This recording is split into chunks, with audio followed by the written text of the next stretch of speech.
Merhaba arkadaşlar, ben Poti. Sana bir şey sormak istiyorum. Elinde 2,3 milyon dolar olsa ve tek bir gecede hepsini kaybetsen, tekrar masaya oturur muydun? Çoğu insan hayır diyor. Ama Las Vegas'ın en iyi blackjack oyuncusu, o adam 10 yıl boyunca her seferinde bir daha dedi. Ve her seferinde masaya döndü. Bu video onun hikayesi değil. Bu video senin hikayeni anlatıyor. Çünkü kumar hiçbir zaman parayla ilgili değildi. Kumar her zaman şu soruyla ilgiliydi. Bu sefer kazanırsam yeter mi? Cevabı öğrenmek istiyorsan devam et. Başlıyoruz. Seviye 1, ilk kart 20 yaşındasın. Atlantic City. Arkadaşların seni birthday trip için New Jersey kıyısına getirdi. Otel lobisi göz alıcı. Işıklar hiç sönmüyor. Saat sabahın 3'ü ama burası öğlen gibi aydınlık. Bu kasıtlı. Kumarhane mimarisi insanı zamanın dışına çıkarmak için tasarlanmış. Saat yok, pencere yok. Sadece oyun, ışık ve o sürekli ses. Arkadaşların slot makinelerine gidiyor. Sen blackjack masasına yaklaşıyorsun. Neden blackjack? Çünkü bir yerde okudun. Bu oyunda ev avantajı %0,5'e kadar düşebilir. Doğru oynayan biri neredeyse eşit koşullarda oynayabilir. Bu bilgi seni diğerlerinden ayırıyor gibi hissettiriyor. Ve bu his, bu küçük üstünlük hissi, bağımlılığın ilk tohumudur. Ama bunu henüz bilmiyorsun.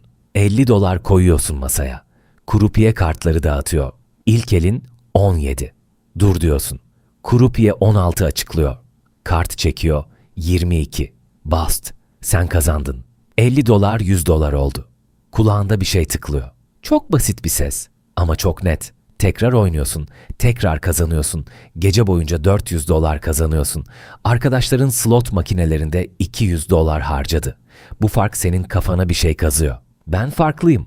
Bu düşünce önümüzdeki 15 yılının temelidir. Seviye 2, arka oda, 23 yaşındasın. Las Vegas. Artık hafta sonları gelip gidiyorsun, bütçen büyüdü.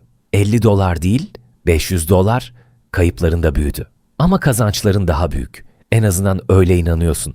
Çünkü kazançları hatırlıyorsun, kayıpları unutuyorsun. Bu beyin bir tasarım hatası değil, evrimsel bir özellik. Ama kumarhane endüstrisi bu özelliği çok iyi biliyor. Senden çok daha iyi kullanıyor. Bu dönemde kart saymayı öğreniyorsun. MAIT Blackjack Team in kitabı. High-low sistemi. Yüksek kartlar destede, çok kalırsa avantaj sana geçiyor. Öğrenmek birkaç ay, uygulamak 1 yıl ama sonunda çalışıyor. Sorun şu, kumarhaneler de bunu biliyor ve kazanan oyuncuları izliyorlar. 6 ay sonra bir güvenlik görevlisi masana geliyor. Kibarca ama net. Sizi başka bir oyuna davet edebilir miyiz? Bu an çoğu insan için uyarı işareti. Sistem seni istemedi. Dur.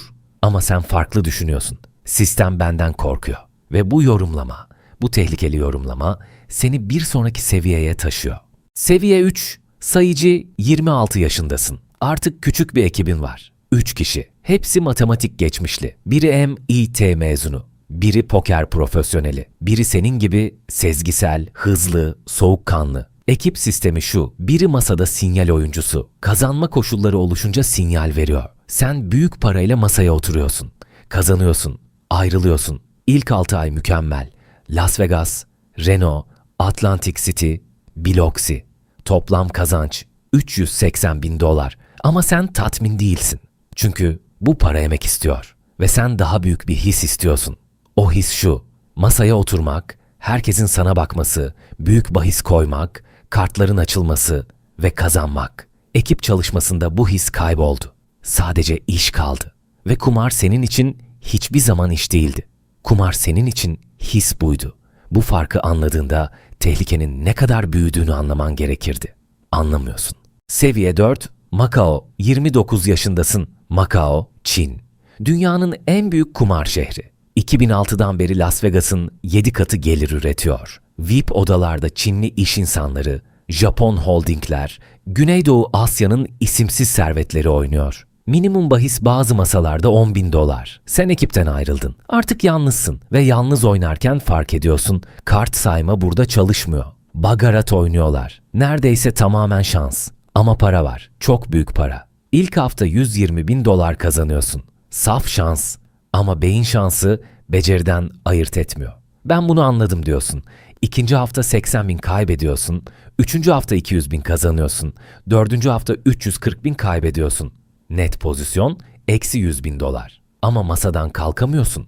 Çünkü bir sonraki el bu açığı kapatabilir. Ve bu inanç, bu matematiksel olarak yanlış inanç, kumarbazlığın gerçek hastalığıdır. Seviye 5, yasak 32 yaşındasın. Las Vegas'ta artık resmi yasaklısın. Griffin Investigations listesinde adın var, sahte kimlik deniyor, kıyafet değiştiriyor, saç rengini değiştiriyor. Ama yüz tanıma teknolojisi artık çok iyi. 2 denemede yakalanıyorsun, hukuki tehdit, avukat. Çözüyorsun ama masrafa giriyor ve artık şunu anlıyorsun, sistem seni dışladı. Ama sen sistemin dışında da oynayabilirsin. Seviye 6, Yeralti'nin kuralları 34 yaşındasın. Yeraltı kumarbazı. New York'ta bir depo. İstanbul'da boğaz manzaralı bir daire. Londra'da bir centilmenler kulübü. Monte Carlo'da bir tekne. Buralarda resmi kural yok. Ama asıl kurallar çok daha katı. Kaybedersen ödersin, hemen. Yoksa sonuçları var. İlk İstanbul oyununda 80 bin dolar kazanıyorsun. Masa sahibi sana soğuk bakıyor. Burada çok kazanılmaz. Anladın mı? Anlıyorsun. Burada ev silahlı. Ama yine de döneceğin.